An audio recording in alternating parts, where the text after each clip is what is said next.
Unknown insects in school. Panic and excitement spread among the teachers and students in the area. 3-day school holiday announced. Incident occurred at Joykatpur School of Bilonia.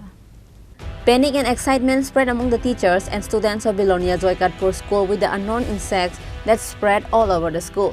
These insects have spread all over the wall, benches, chairs, tables, and all the materials that is inside the school classroom, including the office. No one has an idea of where does these insects come from that has spread all over the school. It is a mosquito-like insect, but they are not mosquitoes. However, it is not yet known if any physical problems are caused by the bite of the insect. After learning about the matter, South District CMO Dr. Subrata Das and a delegation of doctors from Motai Hospital visited Joykatpur School and its surrounding area. They also tried to chase the insect away by spreading the smoke, but none of the insects moved from the place. School headmaster announced to close the schools until the insects disappear from the place. কি নাম ভাই তোমার? Tripura. এই স্কুলের নাম? Joykatpur High School.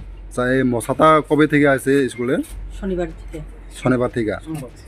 তা মশাটা আবার পরে মানে তোমরা কি পড়াশোনা করতে সমস্যা হইতাছে? হ্যাঁ। কামড় দিনে মশাটা? হ্যাঁ। কামড় দিলে কি হয়? চুলকায়। চুলকায়। অন যে স্বাস্থ্য দপ্তর পক্ষ থেকে আছে এরা কি হয়েছে আপনার সঙ্গে কথাবার্তা কি হয়েছে? আমরা কইছে আপাতত এখন 3 দিন স্কুল বন্ধ। 3 দিন স্কুল বন্ধ আছে।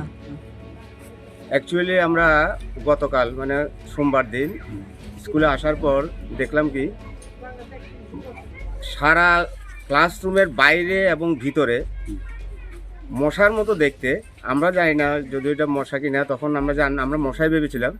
মশার মতো দেখতে লক্ষ কোটি পোকা এবং সারা রুমে, প্রত্যেকটা ক্লাসরুমে। তা আমরা স্বাভাবিক আমাদের কাছে মশা মনে হয়েছে। আমাদের সিনিয়র টিচার, অন্য টিচাররা বলে, স্যার এই অবস্থাতে ছাত্রদেরকে ক্লাসে রাখা যায় না, আপনি এদেরকে আমরা মাঠে বসালাম এবং সঙ্গে সঙ্গে আমরা আমাদের যে পিএসসি এখানে আছে, এখানে আমরা দিবাকর বাবুকে ফোন করলাম, গেলাম ওনার কাছে। উনি বললো, স্যার আপনি যান, আমি এক্ষুনি আসি। সঙ্গে সঙ্গে দিবাকর বাবু এলেন, এসে উনি দেখে বললেন, স্যার এগুলি তো মশা, তবে বিষাক্ত কিনা বা কোনো রোগের বাহক কিনা যায় না, তবে এগুলি মশা। আমি উপরে কথা বলছি। আমি আমাদের সাব ডিভিশন হসপিটালের সিএমও স্যারের সঙ্গে যোগাযোগ করলো।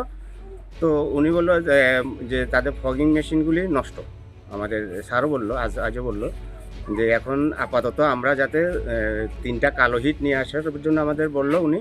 আমরা কালকে কালো হিট এনে স্প্রে করলাম। আমাদেরও খুব অস্বস্তি হয়েছে রুমের মধ্যে হিটগুলি স্প্রে করার পরে। তারপরে হিটগুলি স্প্রে করার পরে কুটি কুটি মশা আপনি নিশ্চয়ই দেখবেন প্রতিটা রুমে। একেবারে ভাবা যায় না এত মশা আপনার মরে রয়েছে। কিন্তু আমরা ভেবেছিলাম হয়তো বা কমে যাবে, কিন্তু আজকে আসার পর সেম অবস্থা। আজকে আবার দিবাকর বাবু এলেন, উনি সঙ্গে সঙ্গে সিএমও স্যার, মেডিকেল টিম, ওরা আবার ফোন করলো যে আমরা আসছি, আপনারা অপেক্ষা করুন।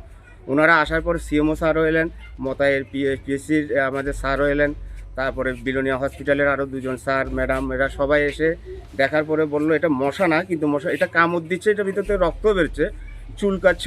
তো বললো স্যার এগুলি বলে যে এটা মশা না, কিন্তু অজানা কোনো পোকা হতে পারে, কিন্তু আমরা যেহেতু শিওর না যে এটা অন্য কোনো মারাত্মক রোগও হতে পারে বা হয়তো আমরা জানি না, যেহেতু আনসার্টেন আমরা। আর পোকাগুলির নামও আমরা ঠিকভাবে বলতে পারছি না। আমরা এক্সপার্টের জন্য তারা ধরে নিয়ে গেছে মশা এগুলি পোকাগুলি, যে এক্সপার্টের কাছে পাঠাবে, জানবে এগুলি কি। এই জন্য আপাতত ওনারা ডিস্ট্রিক্টে ইনফর্ম করে দিচ্ছেন 3 দিন আপাতত ছাত্রছাত্রীদের যাতে আমরা স্কুলে না আসতে দিই। আর বাড়িতে উনি আমাদের ছাত্রীদের সঙ্গে কথা বলেছেন যে বাড়িতে কীভাবে থাকতে হবে, ফুল স্লিভ শার্ট, একেবারে মেয়েরা লেগিংস বা স্যুট এভাবে পরতে হবে, মশারি ব্যবহার করতে হবে, সবাইকে বলে দিয়েছে। পার্শ্ববর্তী বাড়িতে গিয়েছিল, সেখানেও একটা বাড়িতে এরকম দেখা গেছে। Along with the school, the insects were seen in some of the houses of people nearby. However, no preventive measures are taken by the government officials so far. The attack of an unknown insect in the school has created a lot of panic and excitement in the entire area, including the school. আজকে সকালবেলা হঠাৎ করে district education officer এর কাছ থেকে আমি জানতে পারলাম যে জয়কাতপুর স্কুলে হঠাৎ করে কিছু একটা অজানা মশা জাতীয় কিছু একটা পোকার খুব বেশি উপদ্রব দেখা যাচ্ছে। তো সেটা শুনে আমি আমার যিনি district vector borne disease control officer আছেন, আমার ডিএসও আছেন, ডিস্ট্রিক্ট সার্ভাইলেন্স অফিসার, সঙ্গে মতাই হাসপাতালের মেডিকেল অফিসার, আমরা সবাই মিলে জয়কাতপুর স্কুলে আসি এবং এসে দেখলাম যে সত্যি কিছু একটা মশার মতো দেখতে, কিন্তু মশা তো এটা না, সাংঘাতিক রকমের প্রাদুর্ভাব। ওয়ালে বসে আছে, উঠছে, কামড়ও দিচ্ছে। হয়তোবা এই পোকার কামড়ে কোনো রোগ ছড়ায় বলে আমাদের মেডিকেল সায়েন্সে এখন পর্যন্ত আমাদের জানা নেই। তাও আমরা আমাদের আগরতলায় যারা এন্টোমোলজিস্ট আছে, সিনিয়ররা আছে, আমাদের স্টেট সার্ভেইলেন্স অফিসার আছে, স্টেটের ভেক্টরবর্ন ডিজিজ কন্ট্রোলের যিনি স্টেট প্রোগ্রাম অফিসার আছেন, সবাইকে আমরা ফরওয়ার্ড করেছি। ওনারা আজকেই আসবেন, না হয়তো কাল সকালে আসবেন। আমরা দেখছি সেটা কি, এবং ডিইউ সাহেবকে আমি রিকোয়েস্ট করেছি যেন যতদিন পর্যন্ত এটাকে আমরা মোকাবেলা না করতে পারি, সিচুয়েশন আন্ডার কন্ট্রোল না হয়, ততদিন পর্যন্ত বাচ্চাদেরকে স্কুলে আসতে যেন বারণ করে দেয়। স্যার কতদিন লেগে বন্ধ দিচ্ছেন স্কুলটা? আপাতত 3 দিনের জন্য বন্ধ করা হয়েছে স্কুল, কিন্তু সেটা ডিপেন্ড করবে যে আমরা কি বুঝতে পারলাম, কি জানতে পারলাম এই পোকার বিষয়ে, এবং এই পোকা যতদিন না পর্যন্ত আমরা এই স্কুলের থেকে তাড়াতে পারি ততদিন পর্যন্ত বাচ্চাদেরকে স্কুলে আসতে বারণ করা হয়েছে। পাশাপাশি আমরা আশেপাশের বাড়িগুলোতেও ভিজিট করছি। একটা বাড়িতে গেলাম, ওখানে ছিল না, এখন আরও একটা বাড়িতে যাব।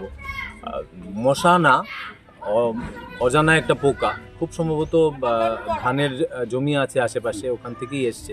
কোনো রোগ ছড়ায় বলেও আমাদের মনে হয় না, তাও আমরা দেখছি কি করা যায়।